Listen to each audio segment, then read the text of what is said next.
Hi guys, it's Tim from Advanced in Car Technologies, and today we have been working on an Audi A3 8V. It's currently got SD card based navigation, which means that it's the RMC unit and it's got the pop-out screen but the lower resolution screen.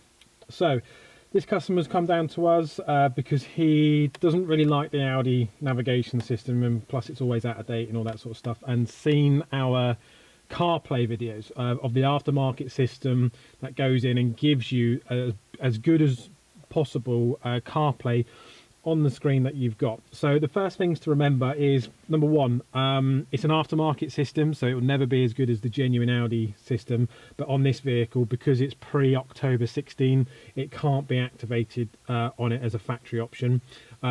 You have to have the car set to aux mode through the AMI port so that the sound can output, and you'll always have to have that. And thirdly, you have to remember that because it is aftermarket and you're getting the controls down there from the MMI system, is that behind the scenes it will also be interacting with the MMI behind the CarPlay.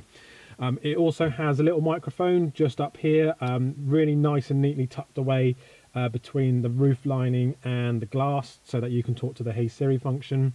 And let's get cracking. So what we'll do, I've already paired it up to the car just so that we can get straight in and working. So the system will boot up. You can have it wired or wireless. We're going for wireless, but when you first get in, when you've had this installed, you literally plug your phone in, it understands it, the CarPlay is all ready to go. You plug in and then it will ask you if you want to enable wireless CarPlay. You just say yes, disconnect it, and look, automatically straight in. The kit is flicked over just as I've got in the vehicle. You probably already saw, if I go back to the MMI system, that I'm already on media and aux, because that is how the sound is outputted. So on this A3, down using your MMI controls, you simply just push and hold the back button, which is different from the MMI 3G setup, but that's just by the by. So we are connected at the moment.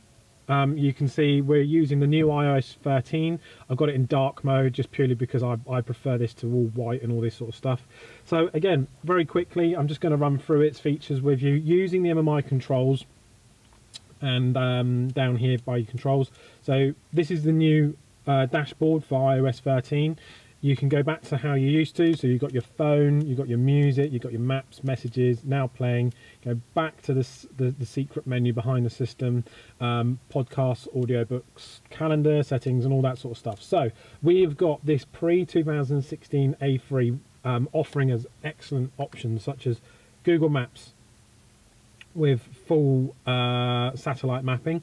So again, here's my phone, that's it all paired up. Now the only thing to bear in mind on this particular setup is the screen resolution. You are somewhat limited because it is the RMC system.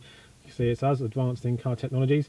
So you're only going to get as good as what this screen can output. If you've got the bigger system, which is hard drive based mapping with the MIB, you get a nice bigger display and you'll get a much higher resolution in terms of your CarPlay.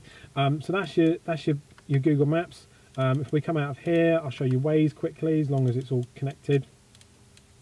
Waze, so it's going to ping up in here in a second. Give it a sec, and there we go.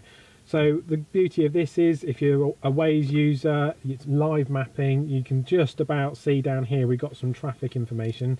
I'll see if we can just scroll down a little bit. You can see POIs like SA garages and all this sort of stuff, and if other people are buzzing around on the map, you'll see them as well.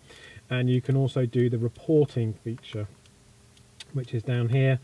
You can report things like police obstructions, all that sort of stuff. So yeah, really good bit of kit. Spotify, again, we were already listening to something, so we'll just go in. I'll quickly turn it on so that you can see it interacting with the phone. So if I push play and then turn it down, so I've just turned it down just so that the YouTubes don't get a bit funny with it. And then you've got all your scrolling in here. If you don't use Spotify, you've got all the other apps like TuneIn, Amazon Music, Tidal, all of that sort of stuff. So it really does open up this older platform to some more cooler bit of kit. The Hey Siri function works as well. So there you go, it's just heard me, and you can hear that it's listening to me because these bars are changing.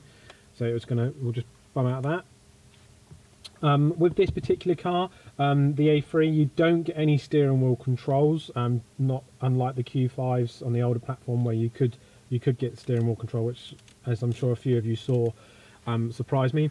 If you've got factory parking sensors or a reverse camera, when this car hasn't, but when you go into reverse, the system will quickly flick over to the sensors or the camera. You have to give it an extra second to go in and out because it's coming out of the aftermarket interface, back to your Audi MMI, and then back into the system. So you can come out of the system very easy, but just by pushing and holding the back button, and then you're back straight into the main setup of the car. And like I said, just periodically just make sure that you're set up on the aux in here.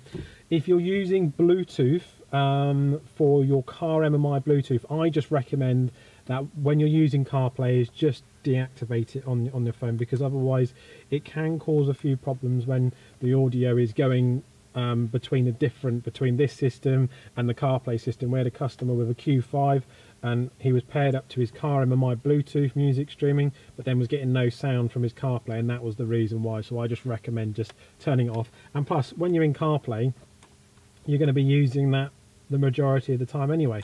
So there you go. I'll just quickly turn the car off, just so that you can see that it's automatically pairing on and off with the wireless CarPlay. If for those longer journeys, you can plug in your iPhone Lightning cable to get that extra functionality, so the charging and stuff like that. You can pair multiple phones to it, but really I'd just stick with the first one that you're going to use. And just to reiterate, it is an aftermarket bit of kit, giving you the best ability for CarPlay on an older vehicle that wouldn't normally support it. So hopefully my phone, wherever it's gone, is disconnected. Let's just double check. Yep, so we're disconnected. The car's gone to sleep, so I'm going to start up again.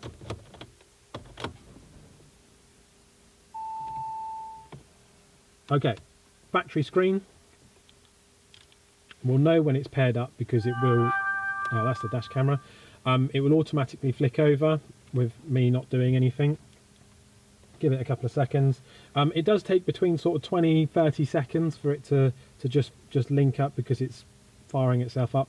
And there you go. So that's me coming in, coming out of the vehicle, pretending, and there we go. So if you've got an A3 like this and you want CarPlay, just get in touch with us. It's www.advanced-incar.co.uk, and just remember, as per the listing at the moment when we filmed this video on the 5th of November 19, it is still currently a supply fit option at our workshop in Poole. Any questions, just give us a shout.